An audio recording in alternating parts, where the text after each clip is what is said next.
এতিয়া সকলোকে উচ্চ মাত চাপৰিৰে আমি আদৰণি জনাবলৈ সন্মুখীন জনাবলৈ অনুৰোধ জনাইছোঁ। আমাৰ সকলোৰে পৰিচিত এটি নাম পিংকু দাস। কৈলা বাবা কি জয় বুলি তেওঁ নিজৰ ভিডিঅ'বোৰত কয় আৰু বিভিন্ন শিতানত তেওঁ ভিডিঅ' বনায় আৰু যিবোৰ শিতানে আৰ্তজনৰ বিভিন্ন ধৰণে সহায়ৰ এটি বাট মুকলি কৰে। মই তেখেতলৈ সম্বৰ্ধনা জ্ঞাপন কৰিবলৈ মই কৰ্মকৰ্তাক অনুৰোধ জনাইছোঁ। এখনি ফুলাম গামোচাৰে এয়া বিহুববীয়া ওলগ যাচিছে। মই তেখেতক দুআষাৰ ক'বলৈ অনুৰোধ জনাইছোঁ। নমস্কাৰ সকলোকে। কোৱাৰ সময় নাই, বহুতে ইতিমধ্যে ড্ৰেছ পাতি পিন্ধি আছে। আজি এটা সৰু কথা ক'ম। ৰাতিপুৱা 5:30 উঠি ভগৱানৰ প্ৰাৰ্থনা কৰিছিলোঁ যে আজিৰ দিনটোত অন্ততঃ বৰষুণ নাহক। কাৰণ আজিৰ পৰা 3-4 দিন আগতে এটা মই ভিডিঅ' আপলোড দিছিলোঁ। প্ৰায় 60 বছৰৰ ওপৰত বৃদ্ধ এজন, না ঘৈণীয়েক আছে না জীয়েক পুতেক আছে, কোনোৱেই নাই, এটা ভাঙা ঘৰত আছে।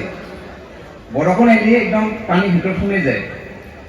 তো সেই মানুহজনৰ কাৰণে ইতিমধ্যে ভিডিঅ' আপলোড দিছিলোঁ, বহুতেই সহায় কৰিছে। প্ৰায় 10,000 টকাৰ ওপৰত মানুহ সহায় কৰিছে। তো আজিৰ দিনটো ভাবিছিলোঁ তেওঁ ঘৰটো বান্ধি দিম আৰু ভগৱানৰ প্ৰাৰ্থনা কৰিছিলোঁ যাতে বৰষুণ নাহে। আজি ভাল লাগিল, তেওঁক ঘৰটো বনাই দিয়া হ'ল। 4টা বজাত কাম হৈ গৈছে। তেওঁ যিখন বিছনাত আছিল, ভিডিঅ' আহি আছে মোৰ পাব, বিছনাখন একদম ঘূনে খাই দিছিল। আমি টক্টাখন ওলতে ঘৰতে ভাঙি গৈছে।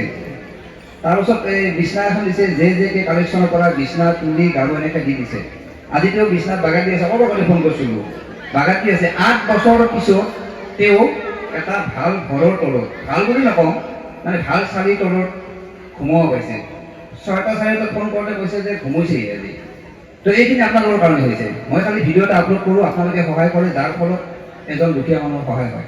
এনে বহুত ঘটনা আছে, গতিকে আজি ইমানখিনি ক'ব সম্ভৱ নহয়, গোটেই মানুহ ৰখি আছে। তো আমি একেলগে ক'ম, কৈলা বাবা কি, কৈলা বাবা কি। বহুত বহুত ধন্যবাদ। সুন্দৰীয়া আঞ্চলিক ৰঙালী বিহু উদযাপন সমিতিৰ বিষয়ববীয়াক মই বহুত বহুত ধন্যবাদ দিছোঁ। এইখিনি কৈ মই সমাপ্ত কৰিছোঁ। ধন্যবাদ। পিংকু দাসক আমি আন্তৰিক ধন্যবাদ জ্ঞাপন কৰিছোঁ। আশা কৰিছোঁ তেওঁ আৰু অধিক এনেকুৱা ধৰণৰ কাম কৰিব, যি কামে সমাজৰ উত্তৰণত সহায়ৰ হাত আগবঢ়াব। গতিকে তেখেতলৈ পুনৰ পৰা আমি ধন্যবাদ আৰু কৃতজ্ঞতা জ্ঞাপন কৰিছোঁ।